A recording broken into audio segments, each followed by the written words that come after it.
In January 2009, a person or group named Satoshi Nakamoto uploaded a small piece of free shared software to the internet called the Bitcoin Protocol and asked others to copy and run it on their computer. Think of this program as a free virtual bank for the internet community. Anyone is free to join and use it to send and receive a new kind of virtual coin to and from other account holders. It was driven by a problem people had been trying to crack for 20 years: how to send cash in an electronic form over the internet. The one thing that's missing, but that will soon be developed, is a reliable eCash, a method whereby on the internet you can transfer funds from A to B without A knowing B or B knowing A. The way in which I can take a $20 bill and hand it over to you. Before Bitcoin, the only way to make electronic payments over the internet was to call your bank or a company connected to your bank and ask them to move the money to the other person. However, over 2 billion people in the world don't even have access to a bank account, so you simply cannot send money to them. No matter what value they have to offer, they are shut out of the internet economy. This is important because access to financial services directly correlates to increases in dignity, liberty, and self-determination. And even those who do have a bank account aren't exactly free to send money to anyone anywhere online. If two governments don't get along, money simply doesn't flow across their borders. Simply put, if you wanted to give $1 right now to someone via the internet, almost half of the world can't receive it from you. A digital cash would connect humanity economically in a way never before possible, in a way that included everyone. In the same way that cell phone technology allowed entire nations to leapfrog the landline and achieve communications that would be unthinkable, Bitcoin can do the same for banking and finance, and it can empower billions of people around the world. Bitcoin, for the first time, makes possible transactions online that are person-to-person, without the need for an intermediary between them, just like cash. Satoshi offered a physical analogy for Bitcoin to warm people up to the idea. I'm gonna make it melt. Imagine there was a metal as rare as gold, but it had one magical property.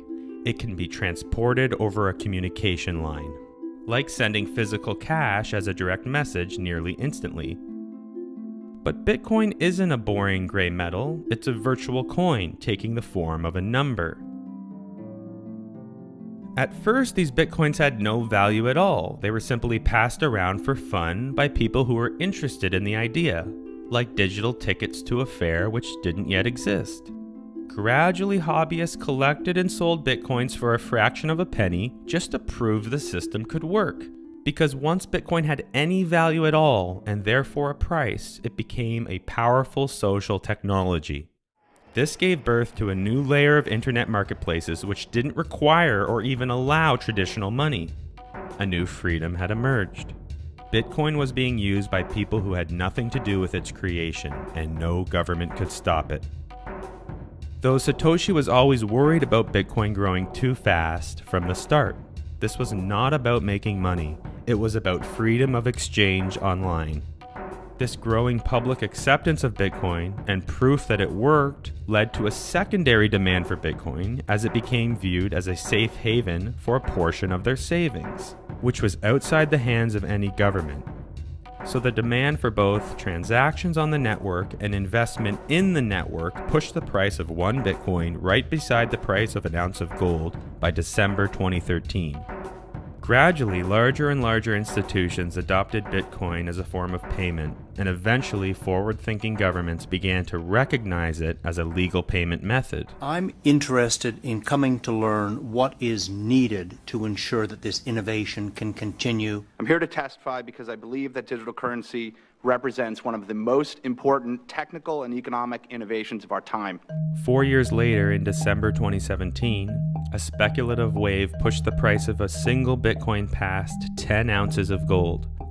But before getting to the method behind how Bitcoin works, the question most people get hung up on is, how can a number have value? Why would anyone in their right mind trade multiple ounces of gold for a number?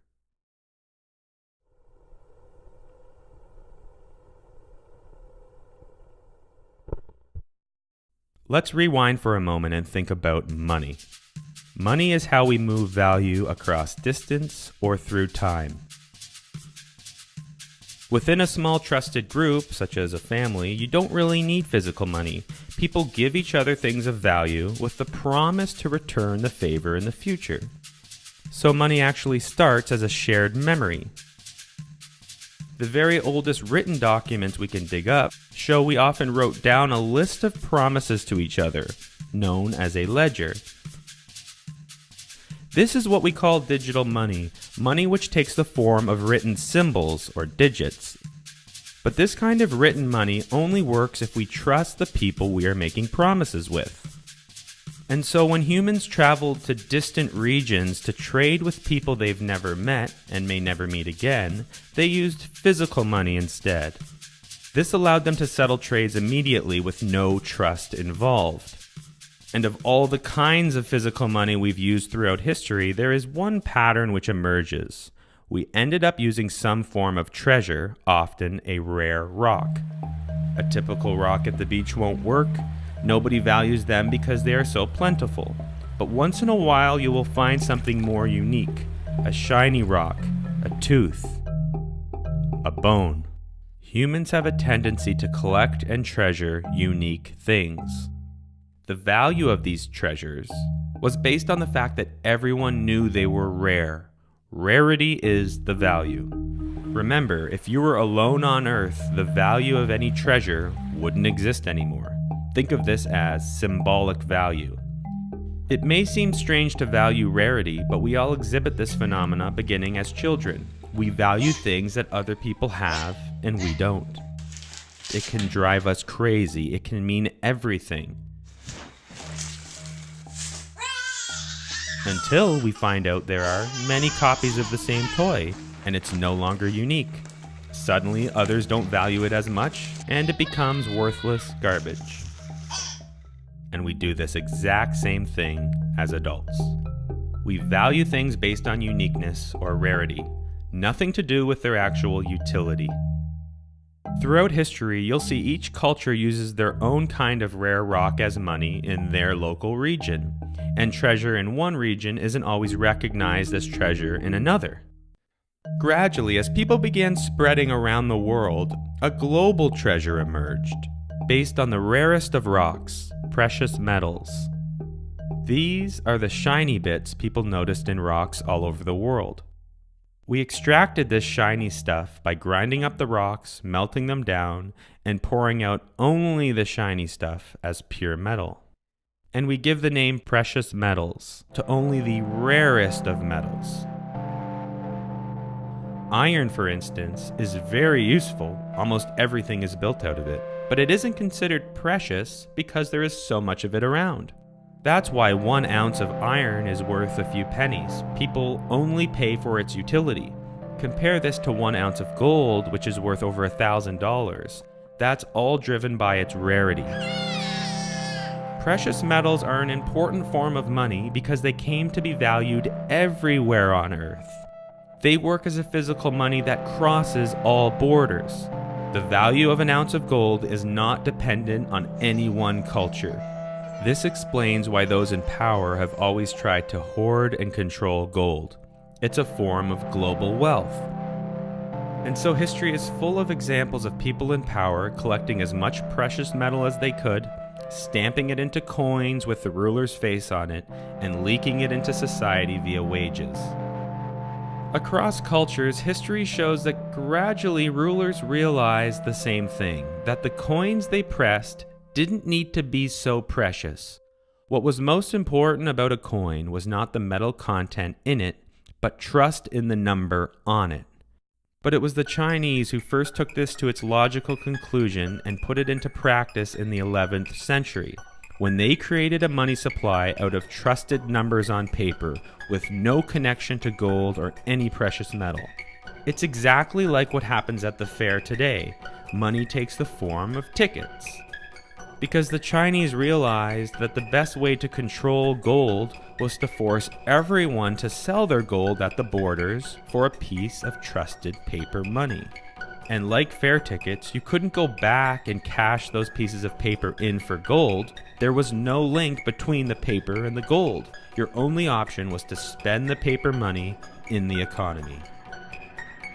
This was a brilliant scheme. It allowed the rulers to hold all the global money, such as gold, while the people carried a local money that circulated within their borders. Eventually, every country copied this idea. This results in the now modern idea of government-manufactured rare paper known as fiat money. Paper money which isn't connected or backed by gold or any form of physical value.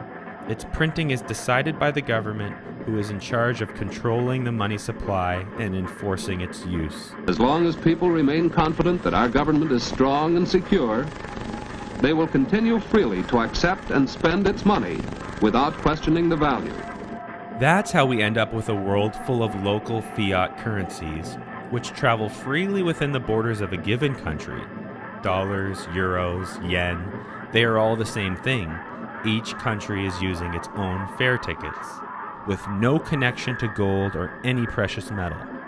And today we rarely use paper money. Roughly 90% of your money exists only in digital form, so today you mainly use number money like points.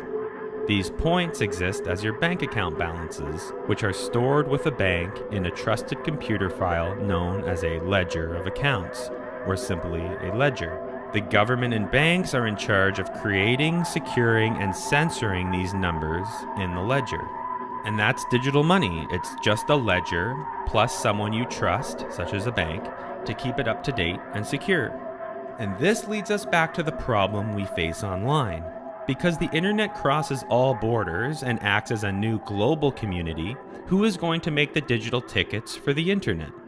And who will we trust to be in charge of them?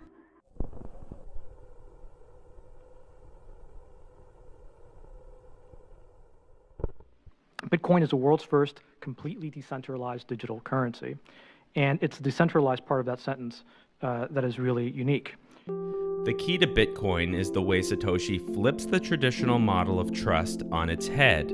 Instead of letting a bank control a ledger, you share it with everyone. Anyone in the world can plug in a computer to download and track the Bitcoin ledger, known as a Bitcoin node. This shared file model is more secure than any government or bank ledger could hope to be. Consider when a highly controversial computer file leaks onto the internet. Those in power learned that it was simply impossible to stop, alter, or destroy that file because there are so many independent copies of that file. Bitcoin is one of a growing number of systems that turns this openness of the internet into its security advantage. But a bank isn't just a ledger. It's also the people which validate and update new transactions. A bank is a process. People follow protocol. And so you can think of a bank ledger as a living document. At any moment, it contains the history of all valid transactions, which define the current account balances. Bitcoin automates this banking process with a piece of shared software that all Bitcoin nodes run called the Bitcoin protocol. It does the job of making sure the history of transactions is secured. And so Bitcoin is a piece of shared software which everyone runs together instead of having one trusted computer do it. There is no center to the network, no central authority, no concentration of power, and no actor in whom complete trust must be vested. It's exactly how ants and bee colonies function, which are naturally occurring decentralized systems. In this case, a bee is like a Bitcoin node. They all follow the same rules. But collectively, this results in a hive being built. The hive emerges from the bees following rules.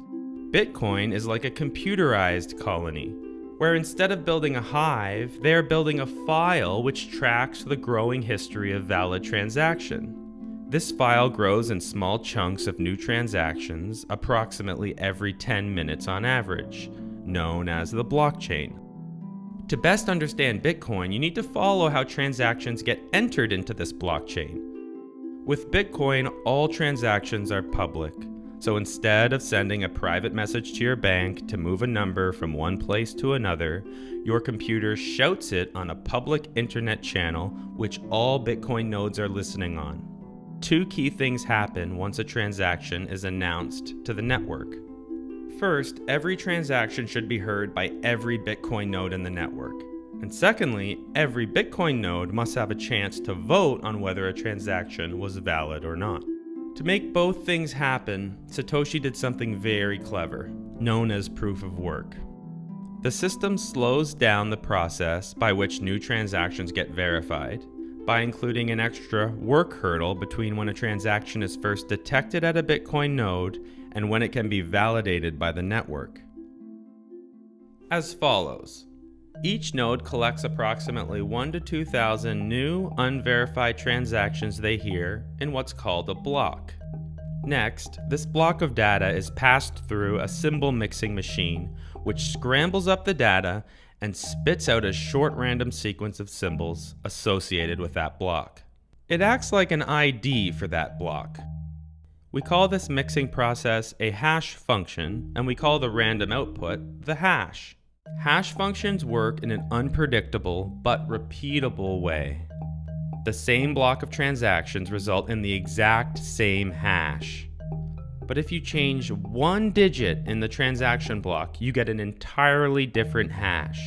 And for a computer to perform this hash operation on a block is very easy. It can be done in a fraction of a second. But the reverse operation is very difficult, because hash functions are designed to mix the data in a way that makes them practically impossible to reverse engineer. And this is the source of the extra work, because for every block, the Bitcoin software specifies the form the hash must take, which is a small number the hash must be less than, and is an extremely rare occurrence.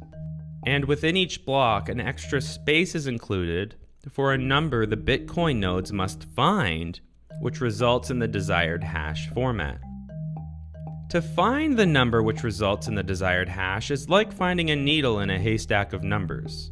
The best a Bitcoin node can do is rapidly guess numbers as fast as they can until they find one which leads to the valid hash format for any given block. And this is what Satoshi refers to as mining.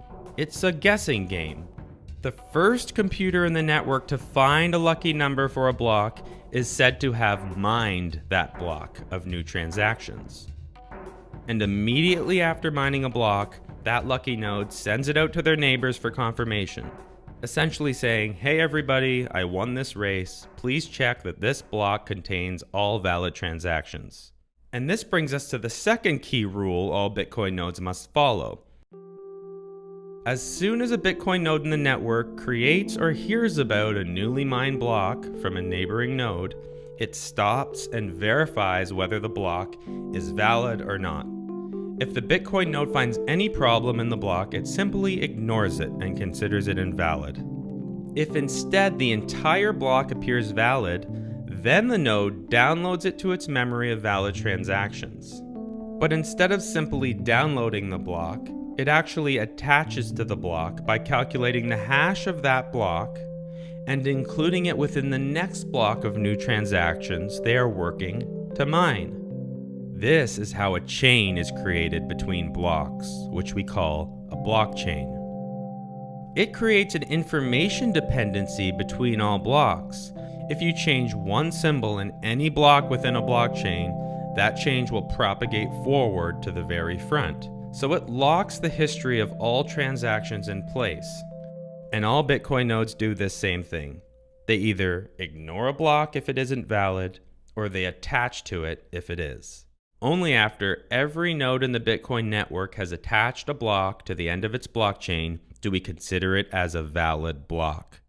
This idea of voting on a block by attaching to it is subtle but very powerful.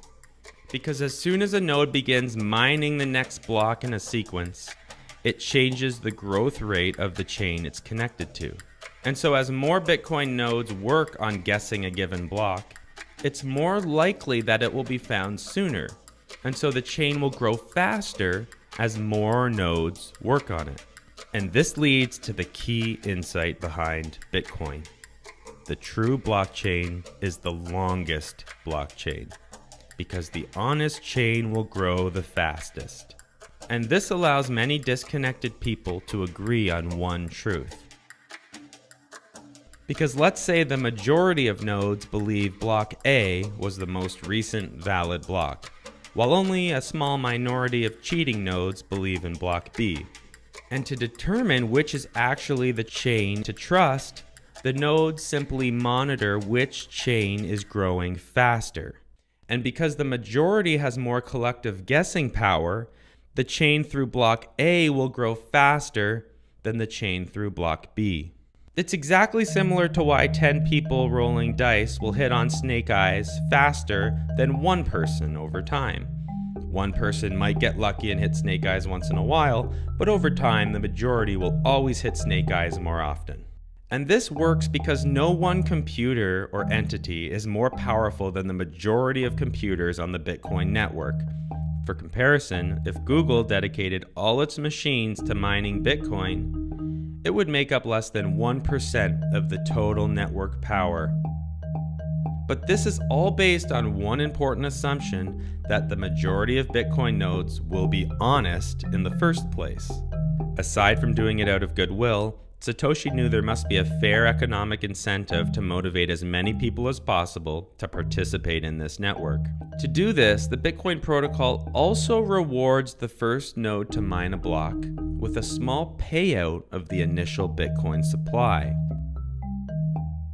Right now, this payout is 12.5 Bitcoins, and it's gradually decreasing towards zero, such that by approximately 2140, all Bitcoins in existence will have been released or mined, leading to a precise supply of 21 million Bitcoins which will ever exist. So the system pays itself with the initial supply to grow and secure itself. So Bitcoins come into existence through the Bitcoin miners, and then they are spread around to the general public via open markets or directly from person to person. And that's how Bitcoin works. They are numbers that flow through a ledger that everyone tracks together. And to this day, nobody has been able to compromise or attack this system, even with hundreds of billions of dollars on the line. As regulatory and law enforcement agencies seek to apply existing laws to Bitcoin, they will face the challenge that Bitcoin is not a company with an easily identifiable executive, but instead it's an open source project and a community. The first wave of the internet in the 80s and early 90s resulted in a network which connected humans globally in a way never before possible. Soon after, the second wave of the internet gave birth to massive networks with billions of connected people that were owned and controlled by a single trusted corporate entity via proprietary software. The idea behind Bitcoin, and some say the next wave of the internet, is to dissolve that border and replace the trusted entity and proprietary software with an open network running free shared software, which is available to everyone. And it's based on a new model where the crowd takes control of the software we use instead of a trusted third party. The question left in the wake of Bitcoin is, what's next? What would your reaction be to just a report with one recommendation, and that recommendation would be that there be no regulations and that we revisit this in, say, 5 years? I think that would be a very good idea. I think there is some room for clarification. Clarifying, for example, the tax status for individuals, or at least clarifying the right of an individual to make a choice in the currency they use as a consumer as entirely equivalent with any other national currency. In the near future, the Bitcoin protocol will also facilitate advanced payment services, and experiments are currently underway to provide additional non-financial services like property management and identity verification.